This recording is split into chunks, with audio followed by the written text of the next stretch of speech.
great to welcome you to Fleece Evolution. It's been some years since we've been working together, and you had your first taste of the electric revolution of Fleece Evolution. So, how have you found it? It was remarkably easy. To be honest, when I first looked at electric cars, I've always liked big, fast cars. I've always been your archetypal petrol head, and really didn't see how I could transition into electric. I suppose the biggest thing was what I first drove. You know, the first electric car, as you know, because you provided it to us, was a VW ID3, which actually felt like it drove like a petrol. It didn't feel different. So the transition from going from one to the other almost felt like the only difference was I didn't fill it up with petrol. And I had to plug it in every few days. You know, so that side of it was a lot easier. As I've changed vehicles, you get more electric vehicle, you know, one that actually does drive differently, that you've almost got to relearn how to drive with the speed of the acceleration and the sort of engine, or the brake regeneration, if you like, as you slow down.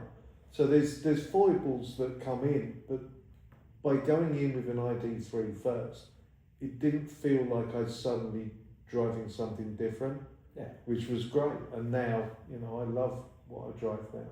See, that's surprising to me, because as a fellow used to be petrol head, Mustangs have a kind of vibe, an image and impression, and a lot of people have a attitude about going from a huge 5 litre Mustang and using that name for something electric, which people who've never drove an electric would feel is quite sterile and doesn't really live up to the brand. Yeah, let me tell you, and I'll look straight at the camera for this, like, it's not a Mustang, it's an electric vehicle. Yeah.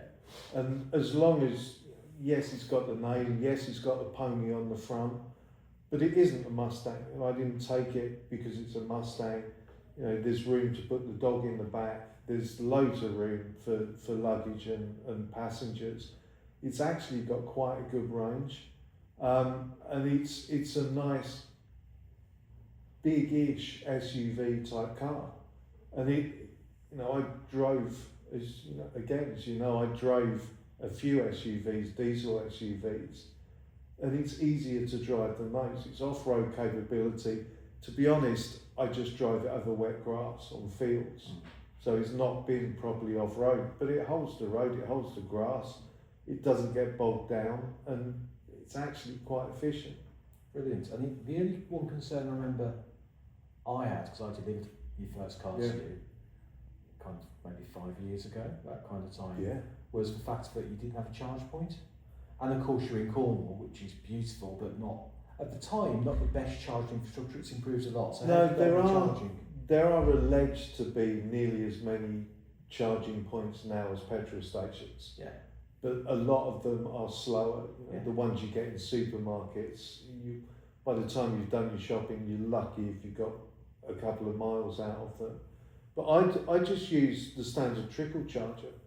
And when I come in from either work or being out through the day, I'll put the car in the garage, I'll plug it in and leave it overnight.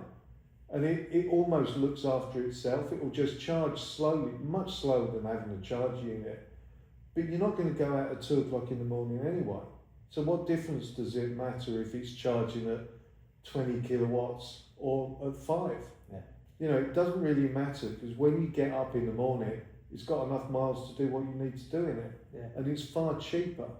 It's almost, the effect on my electricity bill, it's almost just like leaving the telly on overnight. Yeah. You know, it's so much cheaper, and you just get used to it. When you come back, park it up the drive, plug it in, or put it in the garage, plug it in and leave it. Yeah, you made a comment about petrol stations and many charge points as petrol stations. That comment frustrates me a little bit, because actually you've got a very slow pump at your petrol station, but you have a petrol station outside your house. Yeah, you know, no, you're right. It? It's almost like you'll have to refine your own diesel or petrol, but and it is. There's no reason that, as long as you've got a driveway or off-road parking, there is no reason for anyone to even consider needing. I can't go electric because I can't put a charger on the outside wall. I rent a house, they won't let me. Whatever excuses for not having a charger can't be used for not driving an electric vehicle. Yeah. You know, it's just one of those odd things that, yes, they come with chargers, and yes, a charger is faster and quicker, and sometimes probably not so much easier, but they're very easy to use. It's quicker than trickle charge. But do you need one? Yeah, very valid point. Thank you, Nick. That's brilliant. Thank you.